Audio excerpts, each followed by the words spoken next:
Que Dios nos dé esa unción y ese poder y esa gracia para poder vivir el Evangelio conforme a lo que Él espera que así lo vivamos. Y estamos entrando en una etapa del estudio romano donde justamente el personaje principal es quien puede otorgar esa unción y esa gracia que nosotros requerimos como hombre de Dios para vivir la vida en Cristo de acuerdo a lo que el Señor espera.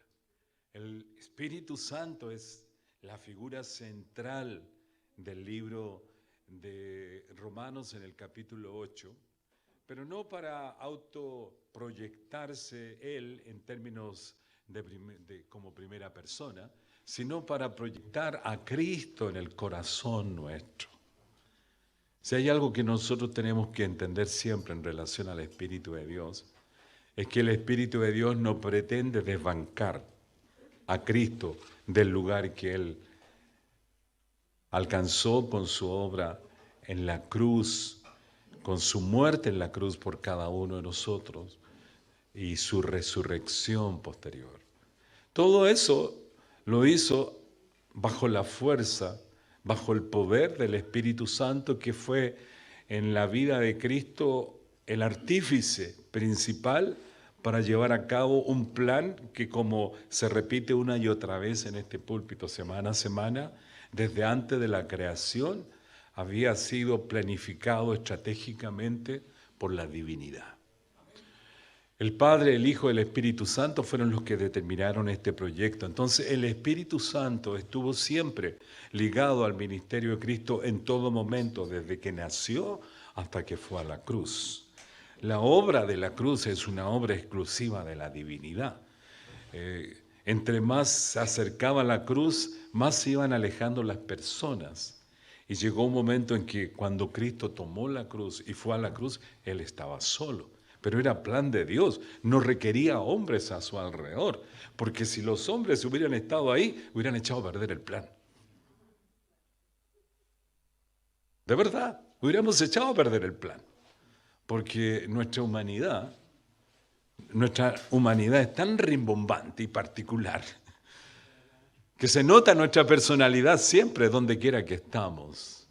Por eso que Dios hizo todo bajo su planificada injerencia y actuación. Tengo esa convicción cada día en forma más profunda que la soledad y el hecho de que se desperdigó todo el rebaño que estaba alrededor de Cristo era planificado. Nosotros los hombres no necesitábamos estar ahí. Era obra divina el plan de salvación. Entonces estamos aquí en Romanos 8, donde recién decíamos que el Espíritu Santo es lo central. Y vamos a partir del versículo 5 en adelante, vamos a estar en el día de hoy hablando un poco sobre lo que es la mente de Cristo y la importancia revolucionaria que el Espíritu Santo tiene al respecto. Porque Él es quien lleva a cabo esta acción en nosotros, de que podamos tener la mente de Cristo en movimiento en nuestras vidas. Si no fuera por el Espíritu Santo, nosotros no podríamos realmente tener esta clase de mente que el Espíritu trae a nosotros. Dice en el versículo 5, lo leemos en el nombre de Cristo: porque los que son de la carne piensan en las cosas de la carne, pero los que son del Espíritu, en las cosas del Espíritu. Porque el ocuparse de la carne es muerte, pero el ocuparse del Espíritu es vida y paz. Por cuanto los designios de la carne son enemistad contra Dios, porque no se sujetan a la ley de Dios, ni tampoco pueden. Interesante. Y los que viven según la carne no pueden agradar a Dios.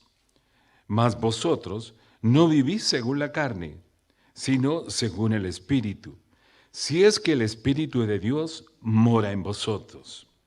Y si alguno no tiene el Espíritu de Cristo, no es de él. Pero si Cristo está en vosotros, el cuerpo en verdad está muerto a causa del pecado, mas el Espíritu vive a causa de la justicia. Y el espíritu de aquel que levantó de los muertos a Jesús mora en ustedes. El que levantó de los muertos a Cristo Jesús vivificará también vuestros cuerpos mortales por su espíritu que mora en vosotros. Así que, hermanos, deudores somos no a la carne para que vivamos conforme a la carne, porque si vivís conforme a la carne, moriréis. Mas si por el espíritu hacéis morir las obras de la carne, viviréis, porque todos los que son guiados por el Espíritu de Dios, estos son hijos de Dios. Padre, en el nombre de Jesús, requerimos con suma urgencia en este instante que el Espíritu Santo, Señor, tome control de nuestras mentes, de nuestro corazón, de nuestro ser entero, y que Él, Padre, nos gobierne y nos dé también la sabiduría necesaria para entender, Padre, esta palabra, para poder vivirla, Dios, que es lo más importante. Por Jesucristo te lo pedimos, Señor. Amén. Se dice que Barbie y Oppenheimer son en este instante las películas que se han tomado la taquilla y están causando nuevamente una revolución en el cine a través de todo el mundo. Son ya millones de personas las que están asistiendo a ver estas películas que han provocado conmoción en mucha gente y que hace que la gente vuelva al cine. Estaban muy preocupados los señores encargados del cine porque el espectáculo había decaído mucho y la pandemia había traído una crisis muy potente. Sin embargo, a medida que el escenario cambia, el hombre vuelve a la taquilla. El hombre vuelve al cine, y no solamente vuelve al cine, el hombre comienza a hacer nuevamente el espectáculo, lo más central, y el hombre quiere espectáculo, el hombre quiere conciertos, quiere recitales.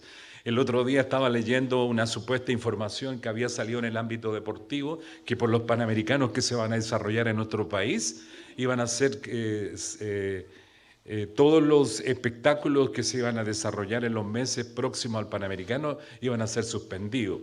Y leía las opiniones de la gente, y la gente estaba en un estado de frenesí y de ira tremenda por el hecho de que le iban a suspender la posibilidad de ir a sus conciertos.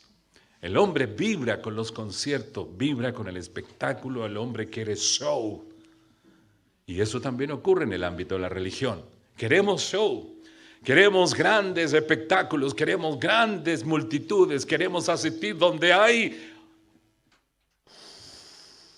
la obra de Dios y la gente cae fulminada y cae de rodilla y espectáculo. Eso es la gracia de Dios. No, eso no es. Perdona, Blanquita, pero la gente quiere eso. Porque somos adictos al espectáculo religioso. Pero ¿esa es la vida en Cristo? Eso no es la vida en Cristo. El otro día leí una opinión en internet que decía, ¿ustedes creen que el apóstol Pablo estaría jugando, diciendo cosas en relación al Espíritu Santo? A ver, judío, tú, ¡pum!, cae. A ver, tú, griego, ¡pum!, cae. ¿Andaría el Espíritu de Dios haciendo cosas de ese tipo a través de Pablo? La mente carnal es capaz de crear religión, fabricar ídolos religiosos, levantar monumentos religiosos, instituciones religiosas, atrapar multitudes y crear grandes acciones en el nombre de Adán, pero no en el nombre de Cristo.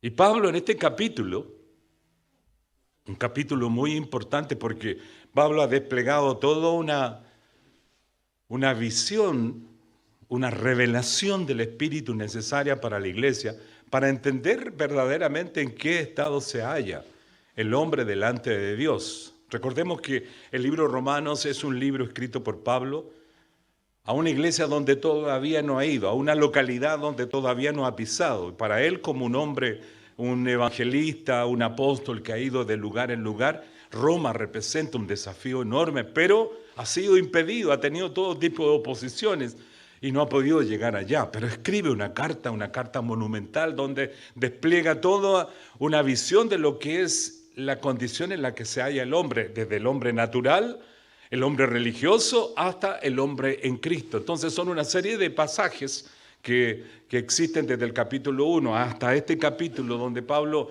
entrega una visión monumental de lo que es el reino de Dios, guiado por el Espíritu Santo. No es su naturaleza, no es su habilidad, no es su capacidad. Es un hombre lleno del Espíritu de Dios y guiado por el Espíritu de Dios deja y plasma una visión que nosotros como iglesia requerimos conocer. Porque necesitamos entender en qué posición se halla el papá, la mamá, el tío, el abuelo, el amigo, qué sé yo, que no tiene a Cristo. Cómo respira delante de Dios y en qué condición. Y es bueno saber que todos los que no tienen a Cristo en su corazón se hallan bajo la ira de Dios. ¿Y por qué se hallan bajo la ira de Dios? Porque han detenido la verdad de Dios con injusticia. Y eso es bueno comunicarlo y decirlo a las personas que no tienen a Cristo en su corazón. Y también a aquellas personas que tienen un ámbito o crecen en un ambiente religioso, es importante decirle que su religión, si no tiene a Cristo en su corazón y si no están conviviendo con Cristo en una forma, habiendo comido de la carne y habiendo bebido de la sangre de Cristo, entonces tampoco la religión les sirve de nada. Porque la religión es un invento del hombre. Adán inventó la religión. Cuando cayeron en pecado, ellos corrieron, ¿cierto?, a la higuera a vestirse. ¿Por qué? Porque de pronto el pecado les creó problemas en su mente y como resultado de eso ya no se gustaban, ya no se veían bien en la forma en que estaban desnudos ahí en el paraíso. Necesitaban cubrirse. La tragedia del pecado había comenzado a manifestarse.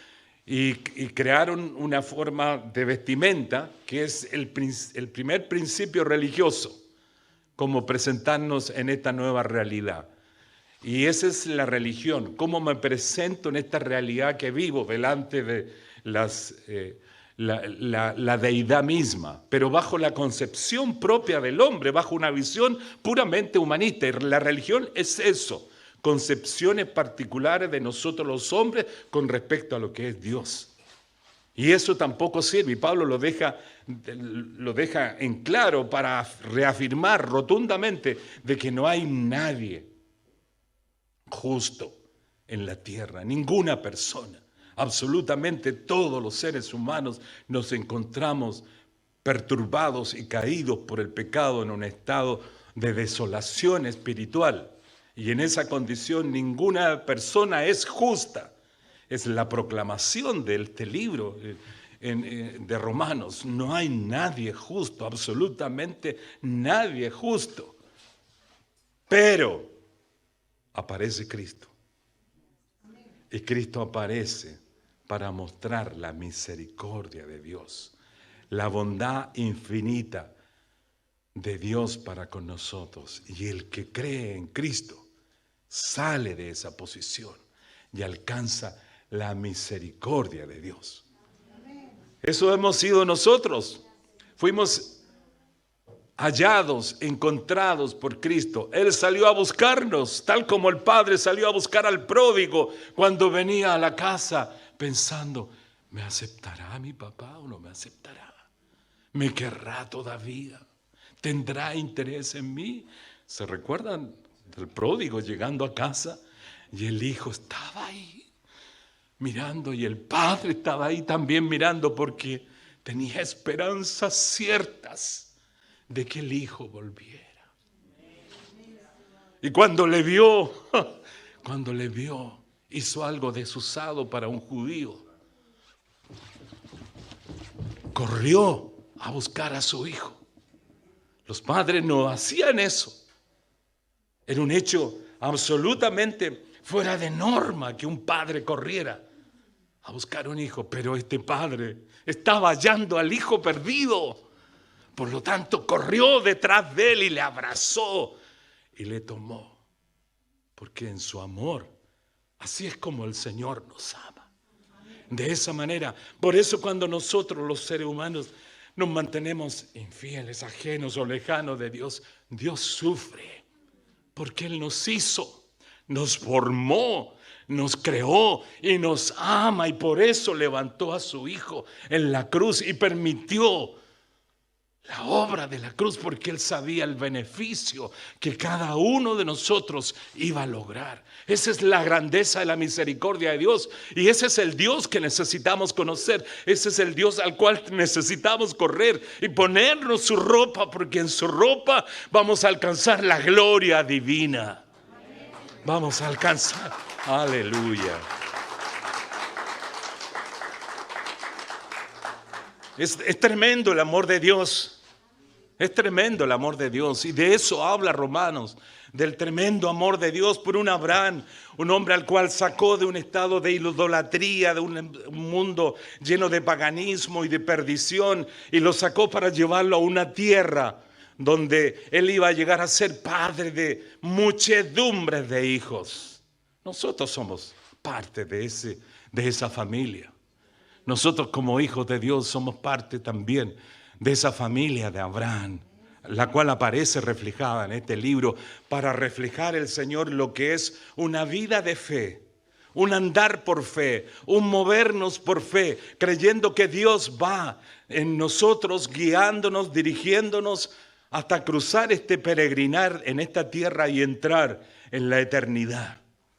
Y Pablo presenta a Abraham como un modelo de fe necesario para entender de que nuestro caminar va a ser como el de él, quizás con vicisitudes, conflictos, problemas, pero la fe nos permite avanzar y somos justificados por medio de esa fe y somos puestos en una posición de gracia y de gloria. Somos llevados a la cruz por medio de la fe. Dejamos nuestro hombre natural en ese lugar y llegamos aquí al capítulo 8, donde descubrimos que hay una vida divina puesta a nuestro favor, que es la obra del Espíritu Santo, que tiene como objetivo lo mismo que el Espíritu hizo en Cristo: vivir dentro de nosotros para llevar a cabo la obra divina, porque el cristianismo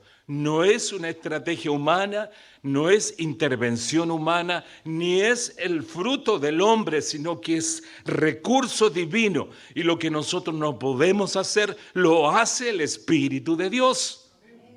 Esa es la obra del Espíritu y nos concentramos en estos capítulos donde Pablo habla acerca de la carne versus el Espíritu. Una coexistencia, una lucha permanente entre poderes interiores que buscan afectar nuestra personalidad y tomar el control de nuestro ser.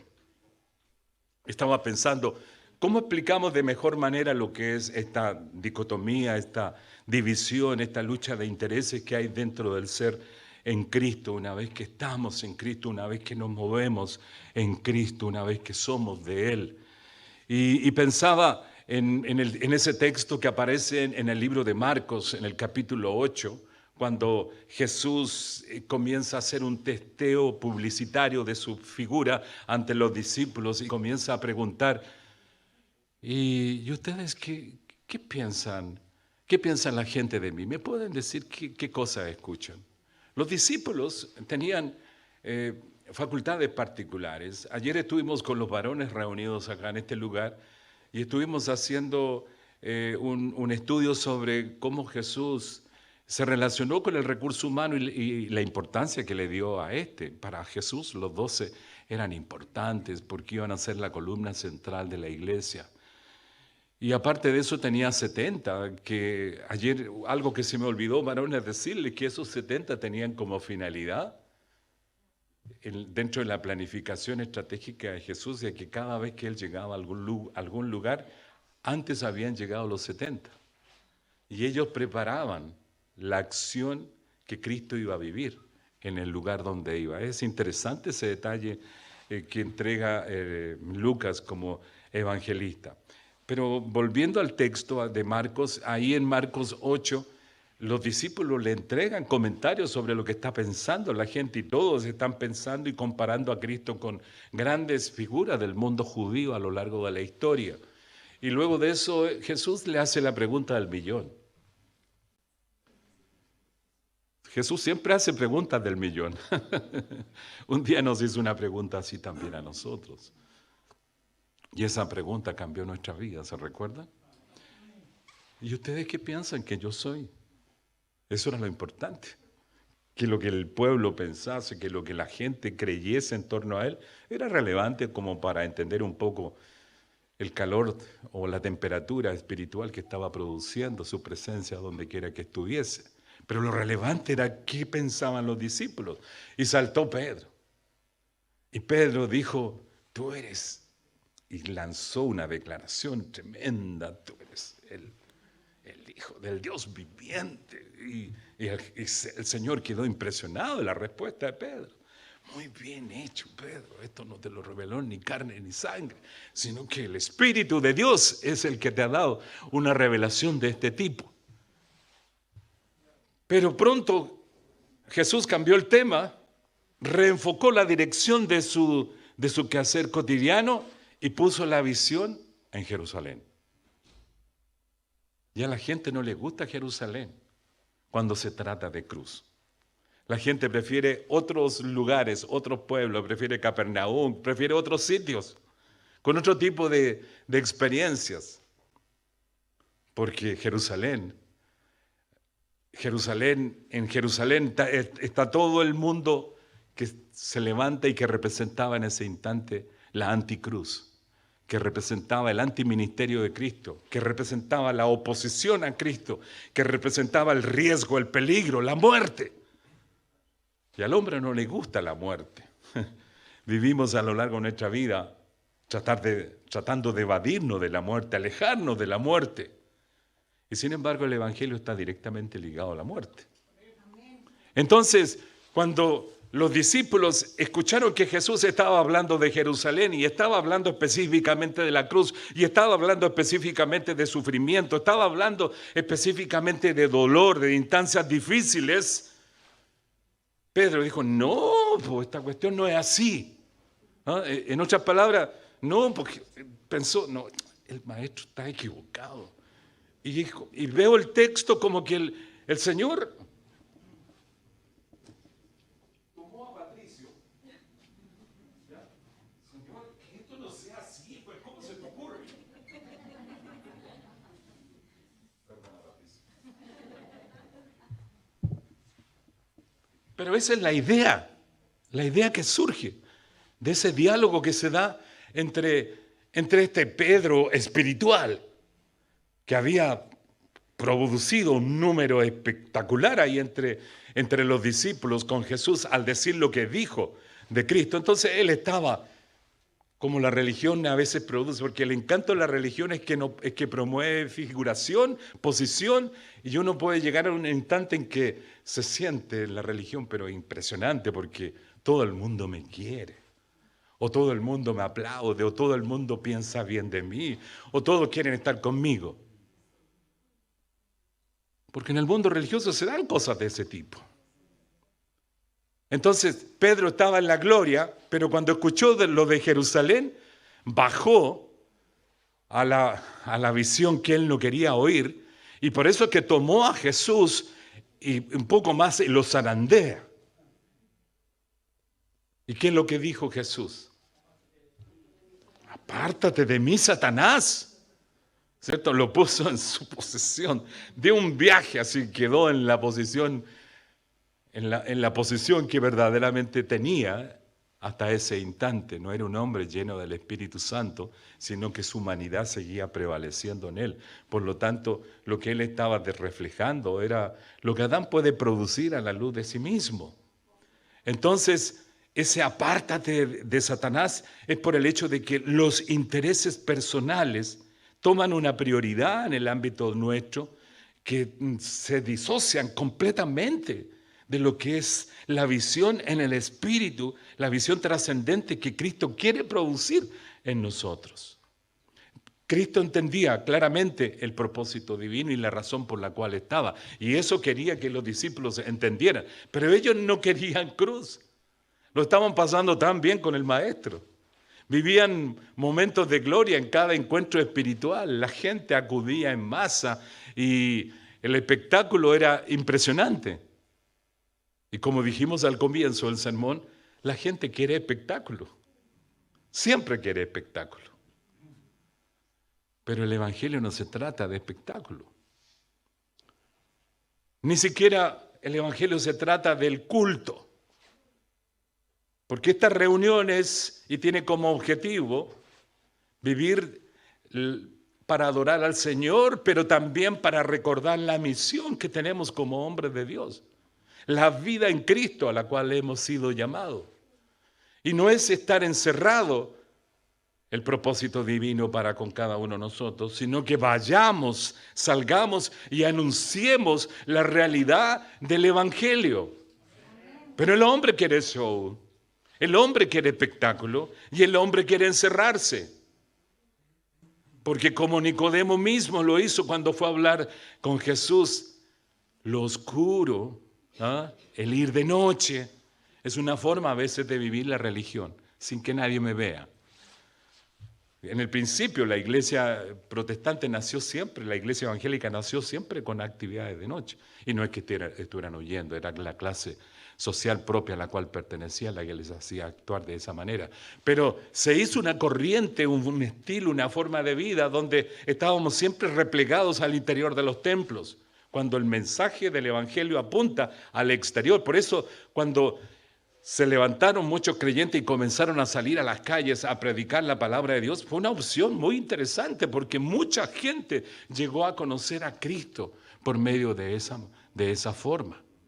Pero muchos fueron arrastrados a creer y entender una visión puramente religiosa que estaba centrada exclusivamente dentro de lo que ocurría en la iglesia.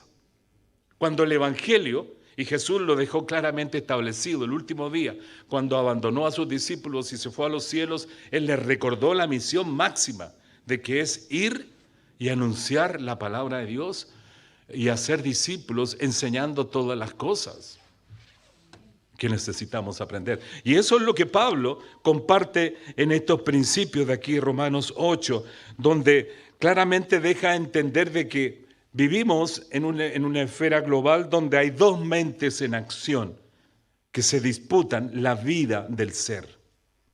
Y estas quedan reflejadas en estos versículos en los cuales Pablo habla sobre estas dos mentes, la mente carnal y la mente espiritual.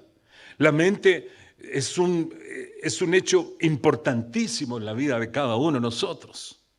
Los creyentes a veces vivimos situaciones muy complejas a partir de lo que significa esta batalla interior en la mente. Y muchas veces al no comprender realmente el movimiento mismo de la mente, es que vivimos periodos de estrés, periodos de depresión en nuestra trayectoria como hombres de Dios, por no comprender verdaderamente qué es lo que está pasando. Hay creyentes que se sienten hasta disgustados y dicen muchas veces, yo no pensé que el evangelio era así porque yo creía que todo era vida de paz y tranquilidad, pero no esta lucha que tengo. ¿Y a qué se está refiriendo? Básicamente se están refiriendo a ese conflicto que se da en el ámbito de la mente. Y es porque estamos tratando nosotros muchas veces de hacer y realizar toda la obra en Cristo, creyendo que tiene que ver con nosotros y no con la intervención del Espíritu. Entonces, en este capítulo 8, Pablo presenta nuestra posición en Cristo y Leonardo, de muy buena manera el domingo pasado lo dejó establecido. Para los que estamos en Cristo, ninguna condenación hay.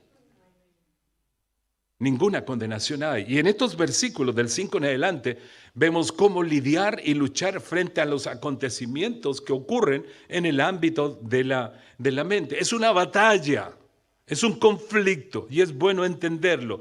Cuando llegamos a Cristo esto se va a producir y difiere de nuestra vida antes de Cristo porque la mente carnal, antes de conocer a Cristo, lisa y llanamente funcionaba, sin oposición, sin dificultad, sin problema, salvo a veces las nutrientes que recibíamos por medio de la educación o por medio de los valores que nos entregaban los padres. Muchas veces estos eran tan rigurosos que nuestra vida de pecado comenzaba a conflictuarse con ese estilo de vida y muchas personas tenían problemas entre lo que hacían y lo que su mente pensaba. Pero la mayoría lo solucionaba a medida que iba entrando en una vida de pecado y se olvidaban de esos líos. El hombre es natural, no vive los conflictos que nosotros vivimos con la mente. Porque para el hombre natural no le importa su vida moral, no le importa su ética, no le importa lo que pueda vivir, básicamente en términos generales. Es un pecador y se asocia al pecado sí o sí porque su naturaleza es y está hecha para vivir la vida de esa manera. Por eso fuimos como fuimos en el ayer.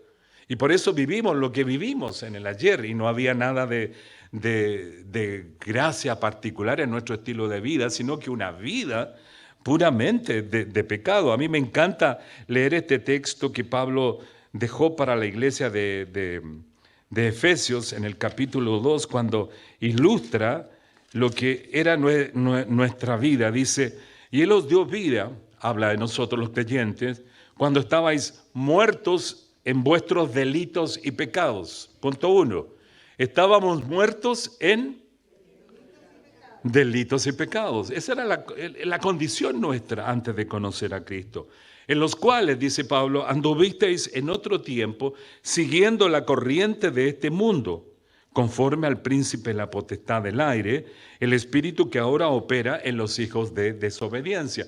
Pablo deja entender claramente de que el mundo está regido, ¿cierto?, por una corriente global que afecta de tal manera a las personas y que tiene como líder principal a este espíritu, el que opera en los hijos de desobediencia, dando a entender de que claramente las personas que están muertos en delitos y pecados están bajo la influencia de la vida de pecado que existe desde que Adán y Eva pecaron. El versículo 3, entre los cuales también todos nosotros vivimos en otro tiempo, en los deseos de nuestra carne, es decir, de nuestra mente psíquica, haciendo la voluntad de la carne y de los pensamientos, y éramos por naturaleza hijos de ira, lo mismo que los demás. Nuestra condición antigua. Pero Dios, que es rico en misericordia, por su gran amor con que nos amó, aun estando nosotros muertos en pecado, nos dio vida juntamente con Cristo Jesús. Gracias por haber sido sacado de esa condición. Estando en esa condición no había problema con la mente. No había ninguna dificultad. Pero ahora que estamos en Cristo Jesús, tenemos conflictos porque, por un lado, la mente natural sigue en movimiento. Y esta está escrita con todos los recuerdos y con todas las experiencias que nosotros vivimos. Los que batallaron profundamente con el pecado y se involucraron profusamente con el pecado, van a tener de pronto recuerdos de su ayer que surgen en su vida en Cristo. Y van a tener que, en Cristo, luchar contra esos hechos, ¿por medio de qué? Por medio de la palabra de Dios, la cual nos va entregando revelación sobre la vida que tenemos y lo que la cruz significa para cada uno de nosotros, porque el enemigo nos va a tratar de intimidar, nos va a tratar de atemorizar, recordándonos cosas que no queremos recordar, porque son escabrosas, duras y difíciles. Pero ahí es donde tenemos que recordar el impacto de la cruz, la obra de la sangre de Cristo y cómo estamos cubiertos, transformados, cambiados. Y eso ya tiene que ver con mente natural, mente en Cristo. Y entre más fortalecemos la mente en Cristo, entre más la llenamos con los argumentos de la palabra, mayor capacidad tenemos para lidiar con la mente natural. Mayor capacidad tenemos para lidiar con el hombre adánico que está en nosotros y que va a caminar en nosotros a pesar de que ha quedado en la cruz, pero aún así va a seguir lidiando y dando la batalla. Por eso que los maestros importantes del Evangelio, los predicadores, siempre nos recuerdan esta lucha espiritual. que es una lucha tremenda. Me acuerdo siempre de un pensamiento que leí del principal evangelista del mundo americano en el último siglo, Bill Graham, que decía, y lo he dicho muchas veces, no hay batalla, no hay conflicto más grande que la batalla que un creyente vive diariamente entre su mente natural versus su mente espiritual. Es una batalla y tenemos que comprender que tenemos sí a nuestro favor un tremendo argumento. Y esa es la persona del Espíritu Santo. Si no fuera por el Espíritu Santo, lisa y llanamente estamos derrotados. Si no fuera por el Espíritu Santo, no tendríamos habilidad para lidiar contra el pecado. Ni tendríamos sensibilidad frente al pecado cuando éste afecta nuestra vida. Porque todo este despertar espiritual, todo este afán de renuncia al pecado es el fruto de la obra del Espíritu Santo, quien a nuestro hombre nuevo en Cristo, nacido de nuevo, le agrega la identidad, le agrega el valor adecuado para resistir el pecado. Eso lo hace el Espíritu Santo. Y como dice aquí, los que son de la carne piensan en las cosas de la carne. ¿Y quiénes son los de la carne? Los hombres que no tienen a Cristo en Jesús. Ellos son los hombres de la carne. Y yo sé que hay algunos de ustedes que están pensando, pero yo también pienso mucho en la carne. No, pero yo vivo luchando contra la carne. Pero una cosa es pensar y luchar contra la carne, y otra cosa es vivir en la carne a gusto, pleno, satisfecho. ¿Entienden la diferencia? El vaso medio lleno tiene tanto valor como un vaso vacío, al lado del vaso vacío. El vaso vacío no significa nada, pero un vaso que comienza a llenarse significa progresión, significa cambio, y a medida que sigue llenándose, significa una santidad que va evolucionando más y más. La plenitud, el vaso quizás no la va a lograr, pero progresivamente va a crecer en abundancia ese líquido interior que es el Espíritu Santo. Estoy utilizando una alegoría, una metáfora, ¿ya? Para dar a entender lo que es la vida en Cristo. Los que son de la carne piensan en las cosas de la carne, pero los que son del Espíritu piensan en las cosas. Tenemos nueva inquietud. A mí me encanta verles cuando ustedes ingresan a la iglesia. Siempre estoy parado en algún lugar y estoy pegando la mirada cuando van ingresando. Me gusta verles porque vienen con una actitud particular. Vienen a adorar al Señor. Vienen a cantar. Vienen a juntarse. Este es un fenómeno sobrenatural.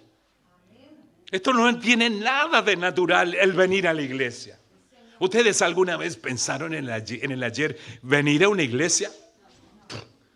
¿Quién quería venir a una iglesia? ¿Quién tenía interés en la iglesia? No estábamos ni ahí. Vivíamos otra vida en la sobriedad del pecado. ¿Entiende lo que quiero decir? La ironía. Estábamos muertos en delitos y pecados. Pero de repente vino el Espíritu de Dios, nos mostró a Cristo y nacimos de nuevo. Un día en el mundo yo pateaba una camioneta. ¿Y sabe por qué la pateaba? Porque el Evangelio me había flechado el corazón. Pero yo quería seguir el espectáculo. Yo quería seguir el mundo. Yo quería seguir ahí donde estaba. ¿Por qué tuve que conocer esto? Así estaba. ¿Por qué tuve que conocer esto? Porque ya no podía. Ya no podía. Arranqué 1 año y medio como un delincuente espiritual. Hasta que el 4 de enero del año 1977 entré a la iglesia y ya rendido así. Me senté al final. Tiré mi naturaleza en el asiento y dije, Señor, si tú eres, aquí estoy. Me rindo. Y era Él. Sentí unas bombas viniendo sobre mí, unos rayos que me cruzaron.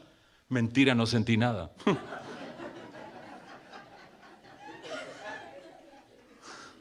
No sentí nada, ni una cosa. Ninguna cosa. Porque el Señor desde el principio me enseñó que era una vida de fe.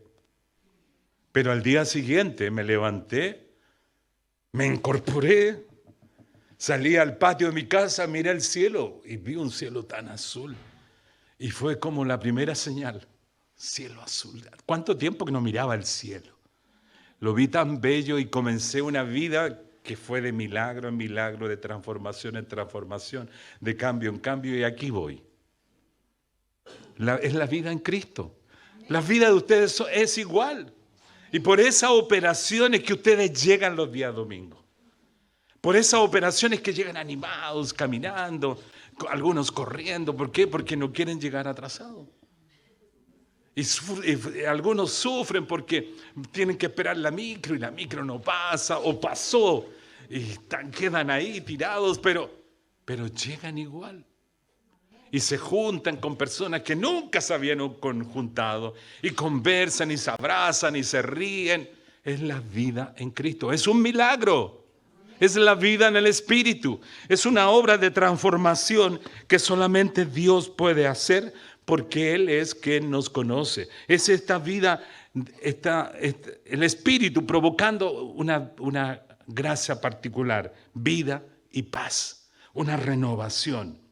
Pero en el ayer no podíamos, porque como dice el versículo 7, los designios de la carne son enemistad contra Dios, porque no se sujetan a la ley de Dios, ni tampoco pueden. Este es el hombre natural en este versículo. El hombre natural por sí mismo no puede optar a la redención, no puede pensar en el cambio, no puede pensar en la transformación espiritual, puede solamente ponerse un uniforme religioso, pero interiormente sigue siendo el mismo.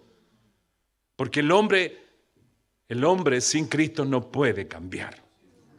Es solamente una figura lírica, poética, pero imposible de soslayar su intrínseca perversión a causa del pecado.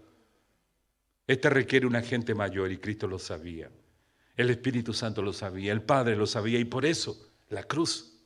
Por eso la obra de la cruz, porque solamente por medio de la cruz que nosotros podemos experimentar la obra de la transformación. Y los que viven según la carne no pueden agradar a Dios.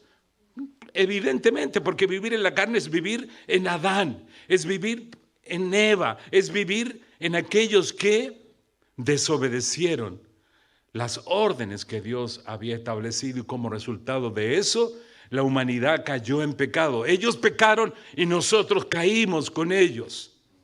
Y como resultado de eso, lo que pasó con ellos también pasó en nosotros. Y el estado espiritual de ellos es nuestro estado espiritual desde que ingresamos a este mundo. Versículo 9, mas vosotros no vivís según la carne, sino según el Espíritu. Si es que el Espíritu de Dios mora en ustedes. Y si alguno no tiene el Espíritu de Cristo, no es de Él. Entonces esto habla acerca de el timbre del cual habló Jesús a los discípulos antes de ir a la cruz. El valor y la importancia que iba a tener el Espíritu de Dios una vez que Él ya se fuese. El Espíritu Santo vendría con la finalidad de corroborar la obra de Cristo establecida por Él y echar a andar la obra de la iglesia. Y aquellos hombres que estaban atemorizados, aquellos hombres que se sentían turbados y que incapaces de poder proyectar la visión que Cristo había puesto como responsabilidad y tarea en sus vidas, la pudieron llevar a cabo porque el Espíritu Santo cuando vino llenó sus vasos. Y por medio de esa plenitud y llenura pudieron levantarse como hombres de Dios ahí en esa Jerusalén. Y en esa Jerusalén que temían, en esa Jerusalén en la que se sentían intimidados, fueron capaces de salir y predicar y hablar del Señor y obrar en la vida de los enfermos, responder a las distintas necesidades, tal igual como Cristo lo había hecho. Pero no eran ellos, era la obra del Espíritu en ellos, guiándoles, no para exhibirse, sino para hacer la obra de Cristo. El Espíritu Santo no vino para convertirse en un fin en sí mismo, sino para proyectar la obra de Cristo en cada uno de nosotros.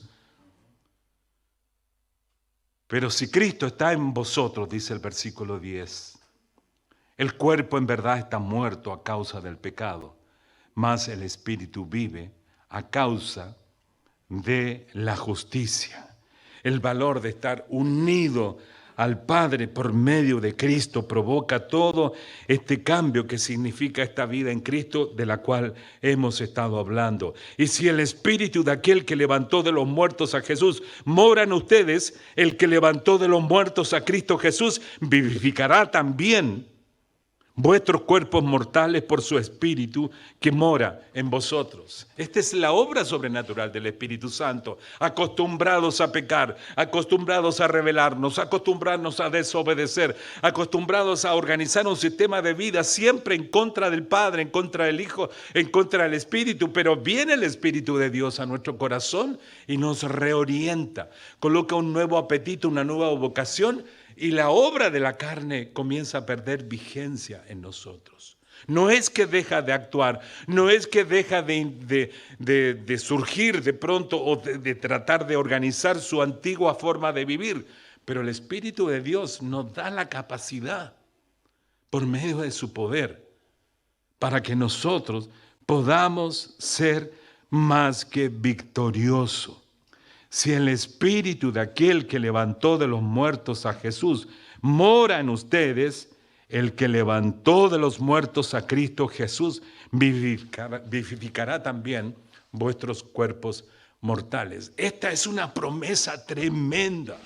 Este capítulo es un capítulo lleno de promesas donde nos damos cuenta claramente de que por medio del Espíritu podemos vencer aquellas áreas donde estamos luchando, porque yo sé que cada uno de ustedes en su vocación diaria están luchando contra determinadas cosas, pero cada vez que vean aquellas cosas contra las cuales están lidiando, piensen, yo no tengo capacidad frente a este hecho, yo no puedo frente a esta circunstancia por mí mismo. El Evangelio no es autocalificación por medio de la energía personal. El Evangelio es una obra que el Espíritu Santo lleva a cabo por medio de mi vida. Es mi voluntad, mi disposición, mi entrega la que permite que el Espíritu obre en nosotros. Lo que Él requiere es nuestra dependencia. Aquí estoy, Señor. Guíame. Aquí estoy, Señor. Hazme caminar. Entre más reconocemos nuestra incapacidad, más gracia divina fluye en nosotros. Pero mientras persistimos en nuestro afán de creernos autosuficientes, entonces menos influencia del Espíritu vamos permitiendo dentro de nosotros. Y muchas veces esa obra de deconstrucción que el Espíritu Santo produce, Él la facilita por medio de dejar que la crisis ocurra en nosotros. Estoy terminando. Las crisis en nuestra vida como creyentes surgen muchas veces a causa de que hemos estado nosotros ahí en el timón del barco. En medio de la tempestad, nosotros luchando para que el barco no se llene de agua y se hunda. Eso significa nuestra habilidad, nuestra capacidad, pero no bajo quién realmente debe tomar el timón. Nosotros lo que debemos hacer es un paso atrás y permitir que el Espíritu Santo tome el timón y que Él sea el que lleve la nave a buen puerto y nos permita surgir en medio de la tempestad. Entonces piensa en tu conflicto, piensa en tu problema, piensa en lo que pueda estar ocurriendo en este instante. Quizás a lo mejor es una necesidad de administrar adecuadamente nuestros recursos económicos. Vivimos siempre con problemas, con conflictos, endeudándonos, pasando por dificultades. Necesitamos capacidad en esa área. Pídele al Espíritu de Dios la habilidad para surgir en esa área.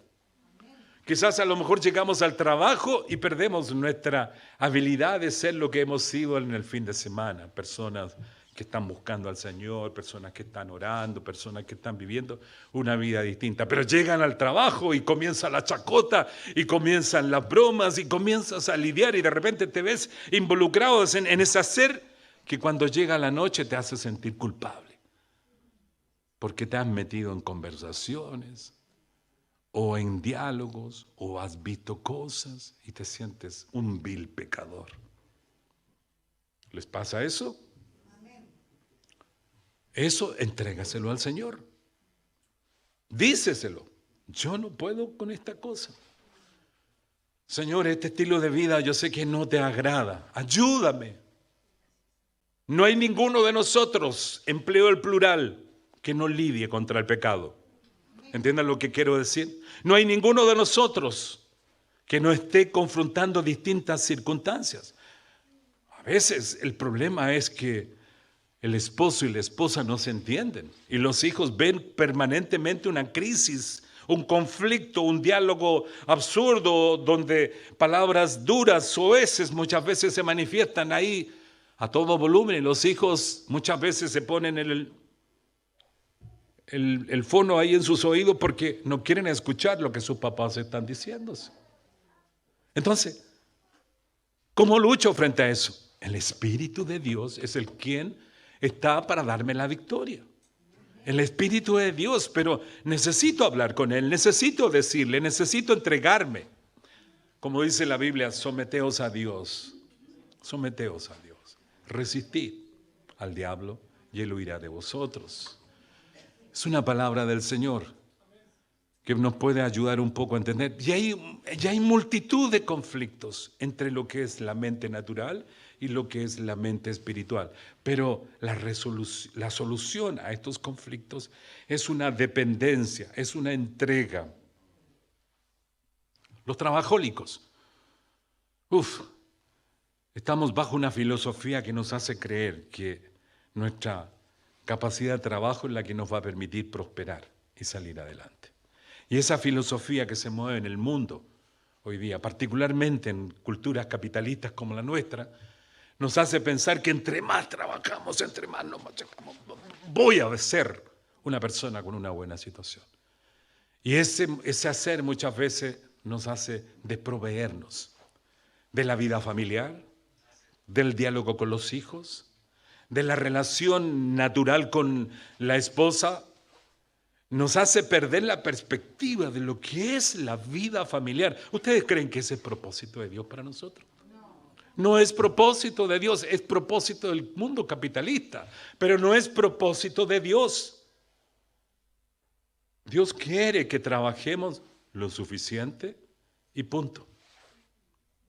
Y que entreguemos a Él nuestra vida confiadamente, como el justo vive por fe. Así, proclamando, mi Dios pues suplirá todo lo que me falte conforme a sus riquezas en gloria. Ese versículo tiene que ver con plata, tiene que ver con dinero, tiene que ver con prosperidad, pero surgida a causa de la obra del Espíritu, no a causa de las filosofías existentes en nuestra cultura.